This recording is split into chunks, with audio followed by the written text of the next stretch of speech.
ओ भाई फाइनली দেখতে পাচ্ছ জামালপুর ফরেস্টে পাপাকে পড়ি দেখো গাইস স্কিল তা কিভাবে তাকাচ্ছে আমার দিকে।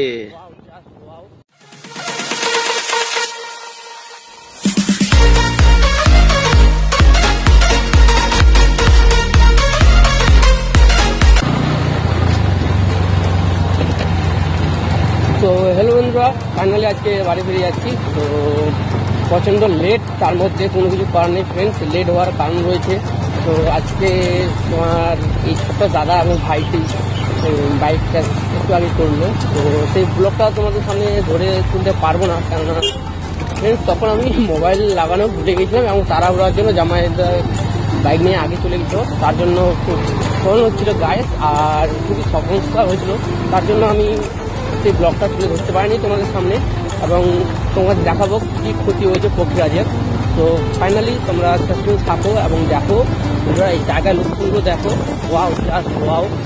তো এখন যাচ্ছি বাড়ি থেকে বেরিয়ে, দিদি বাড়ি থেকে বেরিয়ে বাড়ি থেকে রওনা দিচ্ছি। আর তার মধ্যে দেখতে পাচ্ছ জায়গা গাছ খুব সুন্দর লাগছে। এই হচ্ছে জায়গাটার নাম জামালপুর। তো জামালপুর ফরেস্ট রাস্তার দু সাইডে রয়েছে, আমাদের যেমন রানীগঞ্জ থেকে আগমপুর যাওয়ার পথে গোডাং শিকাডাঙ্গাতে দেখা যায়, তেমনি এই লাইনে আসলে তোমরা অবশ্যই দেখতে পাবে এইরকম লোকেশন জামালপুর। তো জামালপুর এরিয়ায় আমি এখন প্রবেশ করছি। আর এখানে আসলাম 2005 সালে বরযাত্রী কাকুর গ্রামে। তো দেখতে পাচ্ছ ফ্রেন্ডস, ডান সাইডে রয়েছে কাকুর শ্বশুর বাড়ি।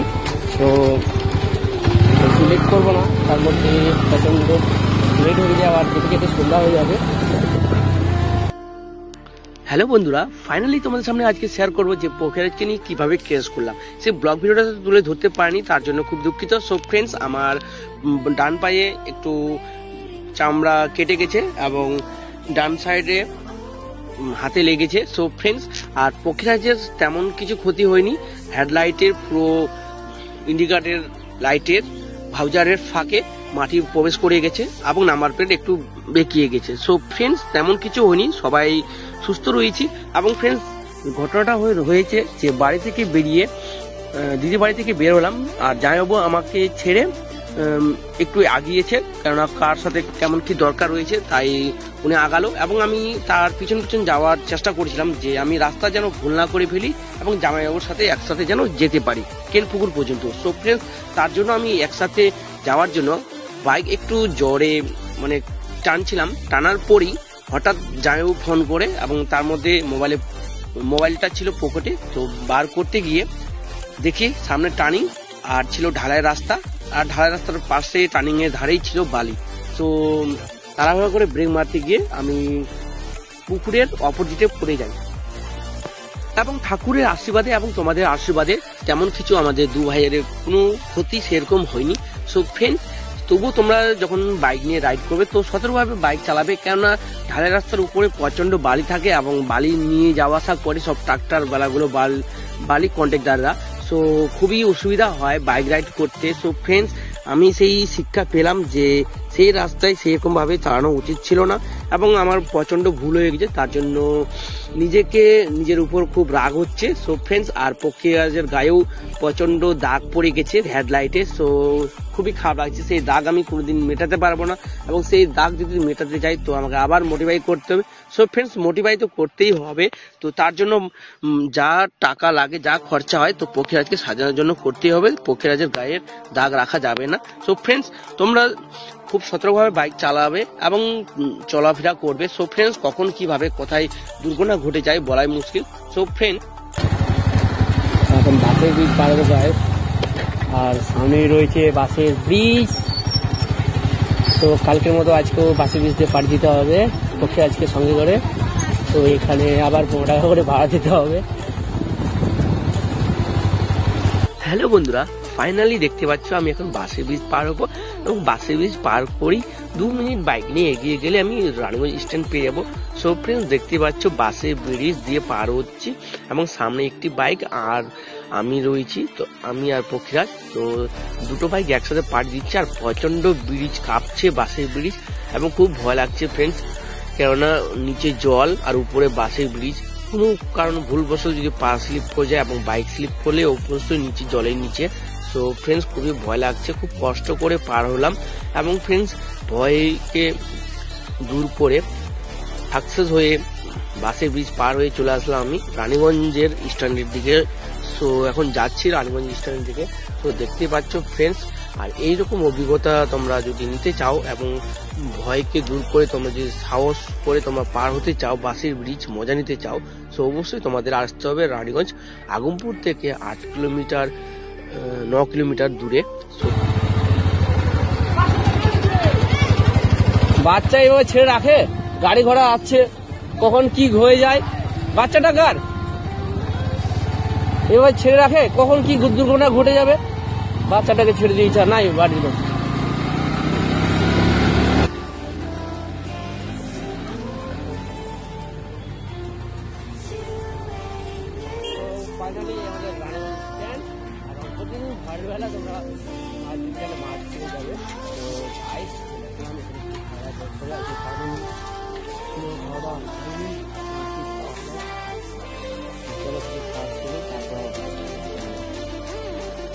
সো ফাইনালি দেখছি নতুন একটি বাগানে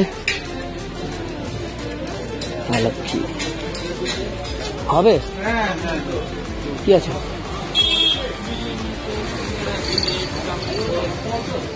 ওগুলো, কি মাংস ইয়ে পোল্ট্রি ঠ্যাং নাকি? এগুলো কি এগুলো ডিমের পেটি? ইয়ে কত করে নিচ্ছ? ইয়ে হ্যাঁ না না ইয়ে তোমার এই বিরিয়ানি 80 টাকা ফুল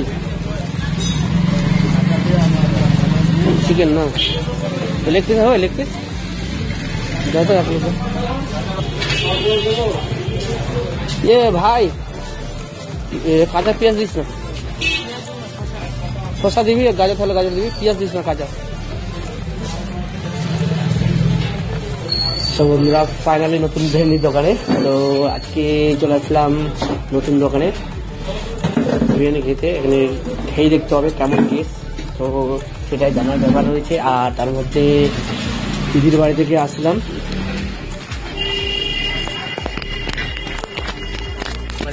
তো প্রচন্ড কাজে ব্যস্ত ছিলাম এবং সেখানে খাওয়া দাওয়া সারা হয়নি।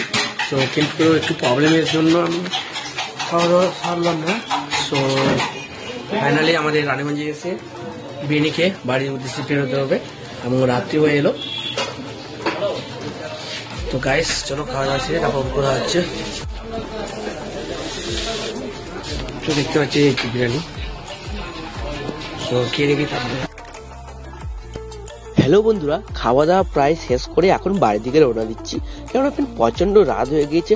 এবং ফ্রেন্ডস এখানে আমি মা লক্ষ্মী হোটেলে বিরিয়ানি খেলাম মাত্র 65 টাকা, এবং আমাদের বাড়ির দিকে 80 টাকা কি 100 টাকা করে প্লেট নেয়। সো ফ্রেন্ডস এখানে 65 টাকা দামে বিরিয়ানি খাওয়ার থেকে না খাওয়াই ভালো।